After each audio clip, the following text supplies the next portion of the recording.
Non, tu ne rêves pas, ce que tu es en train de regarder a entièrement été généré par intelligence artificielle, ce n'est pas réel. Et ça sera d'ailleurs le cas de tous les visuels que tu verras dans cette vidéo. Et oui, on va aujourd'hui traiter d'une nouvelle intelligence artificielle qui vient de sortir, enfin presque, c'est tout simplement Sora d'OpenAI. Alors pour ceux qui ne s'en souviennent pas, OpenAI c'est tout simplement la boîte qui a fait ChatGPT ou encore DALL-E. Mais bon, on va pas se mentir, c'est très peu probable que vous n'êtes pas tombé sur des vidéos de Sora, étant donné le gros boom que ça a fait sur Twitter ou encore sur les autres réseaux sociaux, surtout si vous vous intéressez de près ou de loin à l'intelligence artificielle. Et encore je dis ça, aujourd'hui l'intelligence artificielle ça concerne tout le monde, étant donné qu'avec ChatGPT c'est vraiment devenu un domaine grand public. Et oui, si vous vous souvenez bien, en termes de chronologie, on a vraiment eu un avant et un après ChatGPT. On a eu aussi un avant et après Midjourney, et aujourd'hui on commence à avoir un avant et un après au niveau des IA de génération de vidéos. Alors oui, je vous le concède, on a eu déjà quelques propositions intéressantes via d'autres intelligences artificielles comme Pika AI, Renault ML ou encore Lumière de Google, qui n'est pas testable encore malheureusement, mais on voyait de la progression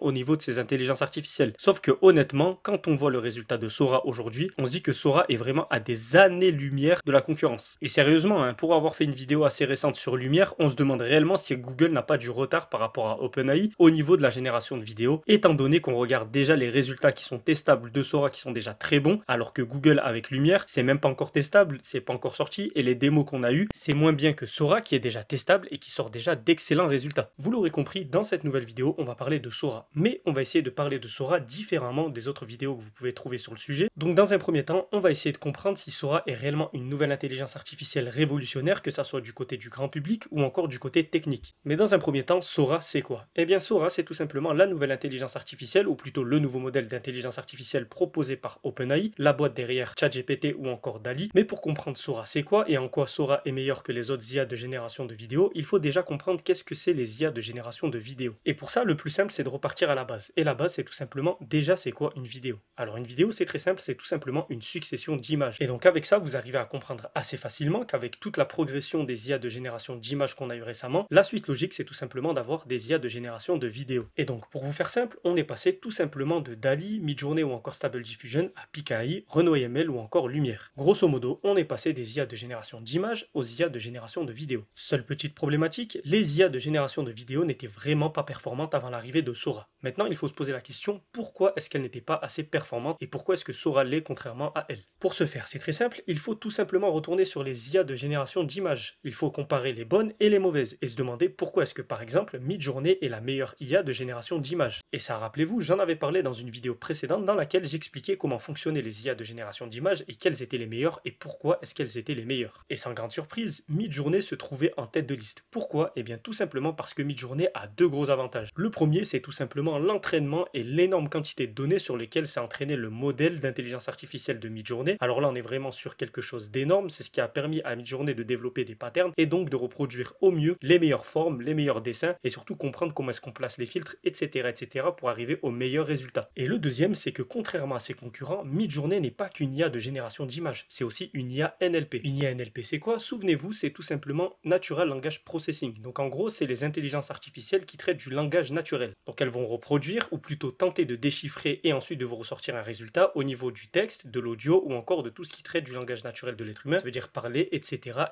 Je vous avais dit aussi que ce type d'IA, c'est vraiment les plus difficiles à faire, tout simplement parce que c'est profondément humain le langage. En gros, c'est très difficile pour une intelligence artificielle de comprendre l'ironie, les blagues. Est-ce que vous êtes sérieux? Est-ce que vous n'êtes pas sérieux? Est-ce qu'à ce moment-là, c'était une faute d'orthographe? Ou est-ce que vous avez l'habitude d'écrire comme ça? Ou est-ce que c'est un argot particulier que vous avez l'habitude d'écrire et de parler? Tout ça, c'est très difficile à interpréter et à reproduire pour une intelligence artificielle, car encore une fois, c'est un vecteur vraiment humain. Aujourd'hui, vous connaissez deux modèles d'intelligence artificielle qui fonctionnent vraiment très bien par rapport à ça, ChatGPT ou encore Gemini, anciennement Bard. Bref, parenthèse fermée, tout ça pour vous expliquer qu'en réalité, dans Midjourney, vous avez un espèce de petit ChatGPT ou encore un espèce de petit Gemini qui va tout simplement commencer par déchiffrer et comprendre la demande qui a été effectuée pour ensuite la transmettre à l'IA de génération d'images pour vous ressortir le meilleur résultat possible. Et donc c'est avec cette réflexion et cette base qu'on va pouvoir aborder pourquoi est-ce que Sora est en avance sur les autres IA de génération de vidéos et pourquoi c'est la meilleure IA de génération de vidéos actuellement. Encore une fois, n'oubliez pas, les meilleures intelligences artificielles, c'est tout simplement les IA qui sont constituées de plusieurs modèles différents qui vont être interconnectés, limite fusionnés et qui vont pouvoir interagir ensemble pour vous ressortir le meilleur résultat. Donc du coup, maintenant, posez-vous la question,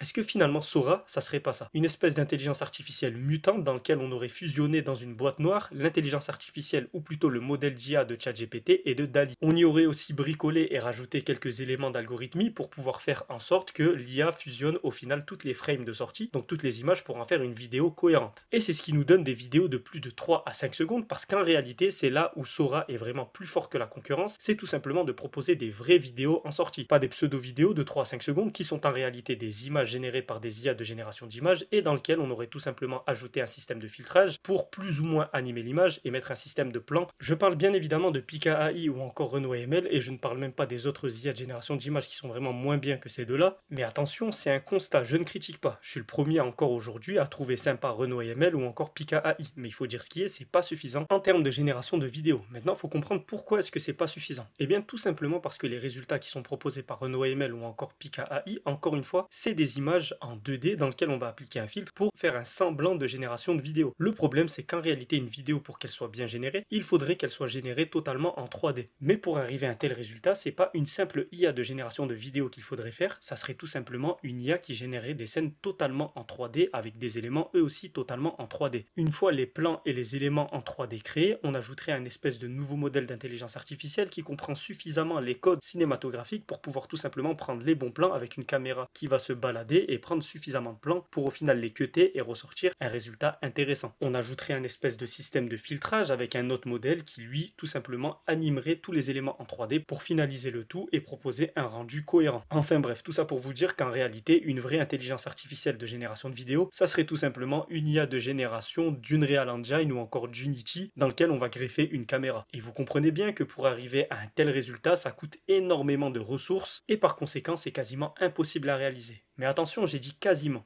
Pas impossible entièrement. En réalité, OpenAI avec Sora n'en est vraiment pas loin et surtout, aujourd'hui, on a des espèces d'intelligence artificielle qui reprennent plus ou moins ce principe mais qui n'ont rien à voir avec la génération de vidéos. Ces modèles d'intelligence artificielle, c'est tout simplement les modèles qui sont utilisés pour la conduite des voitures autonomes. Pourquoi? Eh bien tout simplement parce que ces modèles sont réalisés de sorte à avoir une espèce de caméra qui est fixée en vue de TPS, donc en vue de dessus pour ceux qui ont l'habitude de jouer, et ces espèces de caméras vont suivre la voiture en temps réel dans un espace défini et lui dicter plus ou moins où est-ce qu'elle doit aller ou non. Donc retenez bien qu'à ce niveau-là, déjà, il y a de l'idée. Et si on pouvait implémenter ce genre de modèle dans la génération de vidéos, ça serait déjà beaucoup plus intéressant et les résultats seraient déjà beaucoup mieux. Enfin, je dis beaucoup mieux comme si Sora ne proposait pas quelque chose de bon, voire de très bon. En réalité, la génération de vidéos proposée par Sora est déjà vraiment très bonne. Mais malheureusement, Sora a pas mal de lacunes. Pourquoi? Eh bien, comme dit précédemment dans la vidéo, Sora est un amas d'intelligence artificielle dans une espèce de boîte noire et donc vous avez juste la possibilité de mettre un élément en entrée et d'attendre un élément en sortie. Et donc, en tant qu'utilisateur, on n'a pas la main mise sur ce qui se passe pendant le processus de création de la vidéo. Et ça, c'est assez embêtant pour la réalisation de vidéos en réalité. Parce que là où du texte avec ChatGPT ou encore une image avec Midjourney, c'est assez facile à retravailler, eh bien, une vidéo, c'est très difficile à retravailler. Encore aujourd'hui, ça requiert beaucoup de compétences, de savoir-faire ou encore d'outils et de logiciels avec par exemple du montage, pour ne citer que ça. Et c'est pour ça que par exemple, le métier de monteur est quelque chose d'assez difficile à remplacer par les intelligences artificielles parce qu'une IA aujourd'hui n'est pas capable de faire du montage sur une vidéo, c'est trop compliqué. Et oui, comprenez bien qu'une vidéo, c'est énormément d'éléments qui sont déjà rassemblés. Donc si maintenant vous devez faire comprendre à une IA qu'est-ce qu'une vidéo et qu'est-ce que vous voulez implémenter, modifier, cutter, etc., c'est vraiment un capharnaüm. Et donc pour conclure cette vidéo, on va enfin pouvoir répondre à la question fatidique, est-ce que Sora est une intelligence artificielle révolutionnaire? Oui ou non? Et surtout, est-ce que c'est une intelligence artificielle révolutionnaire pour le grand public ou juste technique? Alors comme on l'a vu précédemment dans la vidéo, je pense que oui, Sora est une intelligence artificielle révolutionnaire pour le grand public comme l'a été Midjourney pour la génération d'images ou encore ChatGPT pour la génération de texte. Mais comme on l'a vu également, ce n'est pas une intelligence artificielle révolutionnaire techniquement parlant. Par contre, elle est vraiment très prometteuse et honnêtement, ça donne vraiment envie de l'essayer, de la tester. Et pourquoi pas essayer d'envisager des améliorations, des solutions différentes ou encore une nouvelle intelligence artificielle de génération d'images qui mettra tout le monde d'accord. Et attendez.